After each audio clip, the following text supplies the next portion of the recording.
Yo les trashers! Vous êtes peut-être déjà tombés sur des images anciennes présentant un futur idéalisé. Robots, voitures volantes et overboard auraient dû être notre quotidien dès l'an 2000. Mais qu'est-ce qui s'est passé? Des attentes disproportionnées portées par des individus d'une époque où les limites n'existaient pas et qui ont donné naissance à des visions complètement folles. Alors ici on parlera pas de tout ce qui touche au steampunk. Vous savez, cette uchronie dans laquelle la vapeur est à la base de toute technologie. Ça reste de la science-fiction imaginée par des personnes de notre temps, même si ça peut être la classe, faut bien l'avouer. Ce qui nous intéresse aujourd'hui touche aux prédictions faites par les hommes du siècle dernier. Ils y croyaient dur comme fer, ils sont choqués déçus, et vous le serez bientôt. Robots et vie de famille. S'il y a bien une chose que le futur est censé améliorer, c'est bel et bien notre quotidien. Dans un premier temps, les innovations envisagées concernaient essentiellement la maison, son fonctionnement, son agencement et ce que ça allait nous apporter concrètement. Le robot devait s'inviter un peu partout pour nous faire gagner du temps et nous offrir plus de confort. Fini les corvées ménagères, votre linge se lavera automatiquement une fois placé dans le dressing. La cuisine, vous n'avez plus à vous en occuper. Un simple programme à lancer sur le four, 2 minutes d'attente durant lesquelles madame peut acheter des vêtements en ligne et c'est prêt. Level 4, please. La vie de tous les jours apparaît alors bien réglée. Chaque repas est calculé en fonction de son apport énergétique. Des machines contrôlent tous les jours votre état de santé. De même, le travail à la maison semble être l'avenir et le bureau obsolète. Même pour les enfants. Les cours en visioconférence en quasi-autodidacte sont prédits. L'école au sens traditionnel du terme semblant alors vouée à disparaître avec le nouveau millénaire. La seule question qui se pose alors, c'est que faire du temps que la machine va vous faire gagner?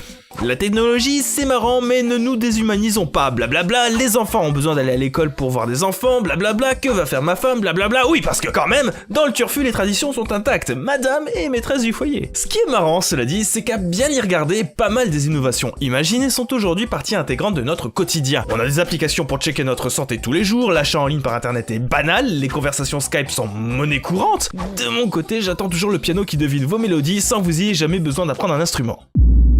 Les transports. Vous savez de quoi on va parler? Les voitures volantes, un des plus gros fantasmes de l'humanité depuis des dizaines d'années. Alors il y a deux écoles, ceux qui prédisaient des voitures hybrides pouvant se transformer à volonté, et des autres qui voyaient carrément la disparition des routes et des automobilistes moyens qui voleraient au KLM parmi les avions de ligne. Là où on était d'accord, c'est sur la sécurité. Sur les représentations des voitures de l'an 2000, il n'y a jamais d'accident, jamais de panne, aucun souci technique, les voitures brillent et leurs conducteurs sont sereins. D'ailleurs conducteur c'est un bien grand mot, parce que souvent plus besoin de volant, les voitures sont pleines à craquer de technologie et se conduisent d'elles-mêmes. Vous pouvez donc lire votre journal, un journal papier bien entendu, tout en étant sur la route. Comme le dit une pub pour du thé froid, la distance fera partie du passé, car l'an 2000 c'est pas que des voitures stylées, c'est aussi des avions, et autant dire que nos Airbus A380 et autres Boeing 777 font pas le figure par rapport aux attentes des années 60. Bah oui, on comptait faire Paris-New York en 1 heure. Rien que ça. L'avion était vu comme le transport en commun du futur, on devait le prendre de nos jours comme on prenait le train ou la voiture à l'époque. D'ailleurs, on estimait que les douanes et les frontières seraient supprimées avant l'an 2000. Lol. Et si vous êtes plutôt amateur de sensations fortes, pourquoi pas faire un petit tour en jetpack ou même en sous-marin familial. En n'oublions pas que le must du must, ça reste les voyages spatiaux, qui comme chacun le sait, font partie de notre quotidien depuis l'an 2000. Ou pas. Les villes du turfu. Mais que serait le futur sans des villes qui pètent trop la classe? Techniquement, si vous voyagez dans le temps, c'est la première chose qui doit vous sauter aux yeux.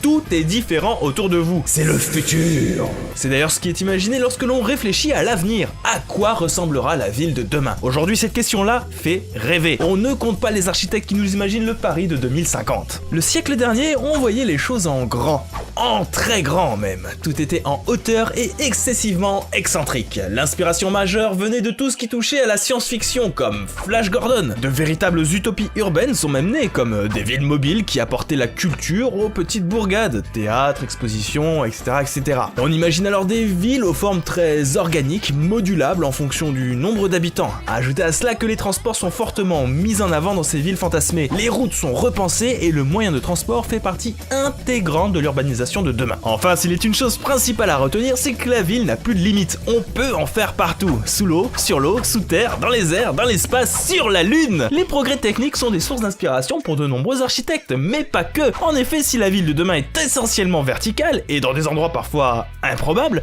c'est pas pour rien. Dans le futur, il y aura plein d'humains, genre vraiment beaucoup, et on a besoin de place et de simplicité. L'omniprésence des écrans. Évidemment, les hologrammes ont une place de choix dans l'imaginaire collectif de l'époque. Faut dire que voir la TV ou le cinéma en 3D, ça fait rêver de ouf. Et je parle pas de la 3D foireuse avec des lunettes que plus personne ne veut. Non, là, les images vous arrivent direct à la figure pour un réalisme des plus saisissants. Vous pouvez même avoir votre petit projecteur d'hologramme perso pour vos besoins personnels. Mais passons. Les hologrammes, c'est aussi synonyme d'appel où l'on voit son interlocuteur en 3 dimensions. Et ça, à l'époque, ça fait rêver. Coller l'étiquette en 2000 était un vrai argument de vente. On peut noter la campagne de pub de la 2000, la 2000 en français, une TV présentée comme révolutionnaire, vendue à seulement 2000 exemplaires et coûtant $2000. Super subtil. La télévision était vue comme allant prendre de plus en plus d'importance, elle devait être partout en 2000, amenant carrément la mort pure et simple du théâtre pour certains penseurs. On avait même prédit l'impact de la TV sur la vie politique. Bon, ils étaient allés un peu loin en remplaçant carrément les politiciens par des acteurs, mais l'idée était là. L'image publique devait devenir maîtrisée et devenait aussi importante que le fond. Oh dis maman, c'est à ce parti-là que je vais adhérer. Et c'est sans parler de toutes les anticipations à base de caméras sur la surveillance et la sécurité, mettant un terme à la vie privée. Et pour finir, obligé de parler des smartphones, on s'en passe plus, on a tous la tête dessus, blablabla, on a déjà entendu ça. Pas mal de représentations des smartphones existent dans le passé, boîtier massif à antenne qui peut faire plein de choses en plus d'appeler. Et ce qui est marrant, c'est que nos téléphones sont en fait bien plus puissants que ce qui avait été imaginé, là où d'habitude les prédictions abusent totalement, dans ce cas on peut dire que la réalité a littéralement dépassé la fiction. Les attentes autour du futur. L'homme du siècle dernier avait d'importantes attentes concernant le passage au nouveau millénaire. En même temps, faut le comprendre, la période d'après-guerre est marquée par d'importants bouleversements, qu'ils soient d'ordre économique, démographique ou technologique. C'est le baby-boom, le nucléaire, le premier pas sur la Lune, et tout le monde croit dur comme fer en la science comme salut de l'humanité. En même temps, c'est les 30 glorieuses, l'humanité est optimiste, putain. Ce qui est imagination est du domaine du possible. En fait, tout est possible. C'est un peu ce qui explique toutes ces hypothèses farfelues sur comment aurait dû être l'an 2000. D'ailleurs, il y a qu'à regarder aujourd'hui quelles sont nos prévisions pour aller, disons, 2050, 2100. Si quelques rares optimistes demeurent et nous poussent à croire que l'être humain ira conquérir l'espace, globalement, l'avenir est plutôt morose. Monde post-apocalyptique, guerre continue, sol infertile, obligation de quitter la Terre, etc. J'en passe et des meilleurs. Pourquoi un tel changement ? Eh bien, l'optimisme des 60s s'est fait succéder par un pessimisme généralisé. Tout va mal et tout ne fera qu'empirer. Mais notre vision du futur sera toujours déformée parce qu'on l'imagine à partir de ce qu'on connaît déjà. S'il y a bien une chose qu'on pense intangible à tort, c'est les mœurs. Or, elles suivent elles aussi un mouvement. Le futur est à notre portée. C'est à nous de nous en saisir et laisser de côté la peur ancestrale du changement. Ouais, mais rien nous empêche de rêver. Et vous, quelles sont vos attentes pour le turfu ? Perso, j'aimerais bien Zelda Wii U avant 2050. Arrête de te faire du mal, bro. La vidéo s'arrête ici, en souhaitant qu'elle vous ait plu. N'hésitez pas à faire péter les pouces bleus, à vous abonner et à partager la vidéo un peu partout où c'est possible. On vous fait des gros poutous. À la semaine prochaine.